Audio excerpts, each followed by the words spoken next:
Halo semua, nama saya Michael dan kembali lagi di podcast gua. Kali ini gue ingin membahas suatu topik ya, yaitu mengenai filosofi Yin dan Yang dan hubungannya dengan pembuatan identitas visual sebuah desain grafis nih. Tapi kali ini gue bakal ditemani oleh teman baik saya nih. Mau coba perkenalan diri sendiri dong? Ya, jadi halo semua. Jadi perkenalkan nama gua Felix Mahendra Pangistiawan. Jadi itu gua sebagai seorang desainer antusias yang dimana gue bakal cerita tentang konsep yin dan yang dan beberapa yang gue suka dalam konsep desain grafis. Oke, jadi kita langsung aja ya masuk ke poin ya. Jadi nih, gue mau tanya nih ke lu nih. Apa sih itu filosofi Yin dan Yang? Oke, jadi yin dan yang itu merupakan filosofis yang berasal dari Tionghoa yang dimana menggambarkan dua kekuatan utama yang ada di alam semesta yang saling berlawanan namun saling melengkapi. Oke oke. Oke oke. Gue mau tahu lebih dalam nih tentang yin dan yang nih. Ini konsep apa kalau gue boleh tahu ya? Oke, ini gue coba cek dulu ya di sini ya. Di sini materi gue ada di sini. Siap. Jadi gue jelasin dikit. Jadi konsep ini dikenal sebagai istilah dualisme.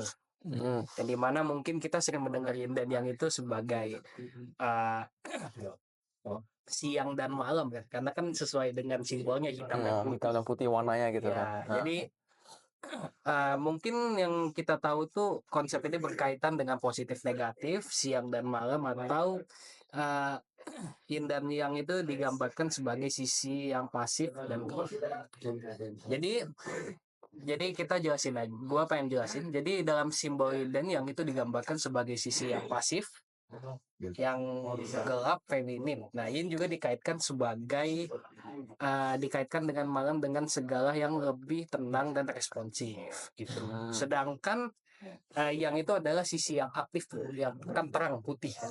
Ya. Terang yang kesannya itu maskulin, agresif, dan sering dikaitkan dengan siang. Sebenarnya ya orang-orang nggak salah mengasumsikan siang dan malam karena emang sebenarnya artinya itu. Jadi emang secara umumnya gitu ya.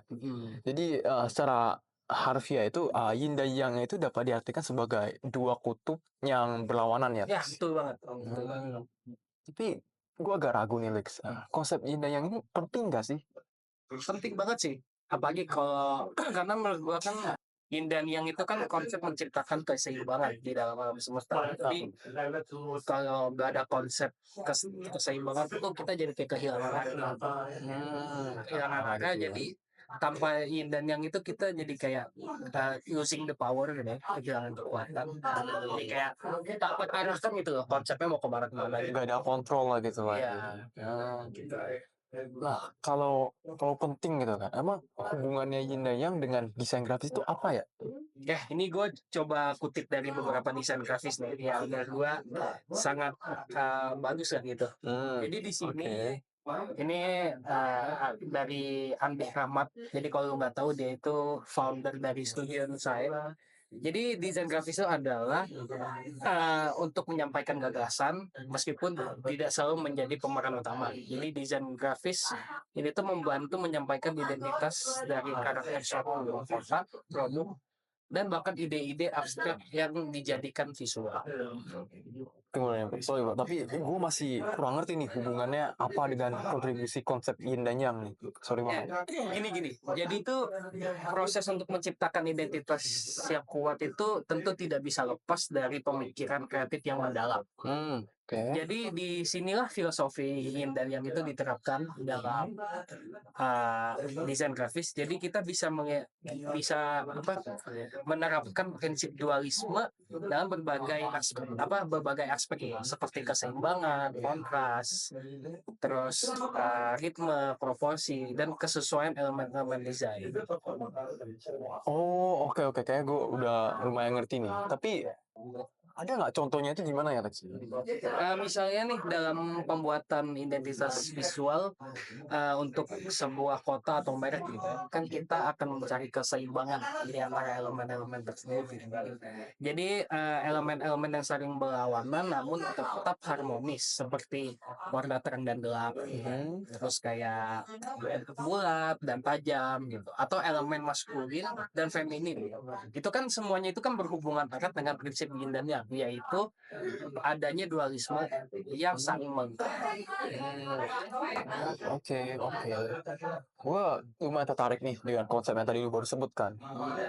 Cuman ada nggak sih hasil teori yang terlahir dari prinsip yang berakar dari konsep yin dan yang ini sih? Ada nggak? Jadi gini, jadi prinsip-prinsip seperti keseimbangan atau kontras itu ditentukan dalam desain grafis yang sangat mirip dengan konsep yin dan yang. Dalam desain grafis itu keseimbangan sangat penting. Jadi agar elemen-elemen visual itu tidak berat. Jadi kan kesannya kalau ada satu elemen yang lebih mendominasi itu kan kesannya Jadi kayak, jatuhnya kayak overuse gitu. ya betul. Lu bayangin aja gitu kan ada berbagai macam elemen tapi contoh bulat itu lebih mendominasi kan jatuhnya lu bukan menggambarkan suatu jadi kayak menggambarkan bulat itu lebih mendominasi. Jadi butuh keseimbangan. Jadi kayak center of attention lah gitu. Nah, iya. Oke, oke. Jadi prinsip yin dan yang ini lumayan universal ya dalam dunia desain grafis ya. Ya betul banget karena kan di desain grafis itu penciptaan identitas visual itu bukan hanya tentang memilih warna atau yang tepat font yang menarik gitu. Pemilihan font yang menarik tapi juga menciptakan keseimbangan antara elemen yang berbeda. Seperti nih contohnya halnya ini setiap hari baik itu warna bentuk ataupun tekstur kan itu kan harus ditempatkan dalam posisi yang harmonis namun tetap memperlihatkan perbedaan yang memperkaya visual tersebut. Oke.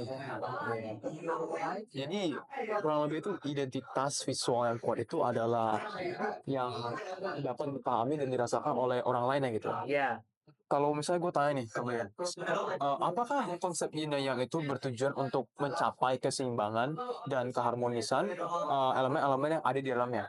ya betul banget bro. Jadi terdapat elemen-elemen yang saling bertentangan di dalam desain itu. Contohnya lu berusaha untuk mendapatkan keharmonisan. Oke, oke. Oke, lumayan ngerti gue nih. Terima kasih banget ya bro atas insight kamu ya bro. Lumayan berilmu bagi saya. Iya, thank you juga nih udah undang gue. Jadi ya sekian ya guys ya untuk episode podcast kali ini. Nama gue Michael dan Nama gue Felix. kami mau pamit mengundurkan diri dulu. Sampai jumpa di episode selanjutnya. Sampai jumpa.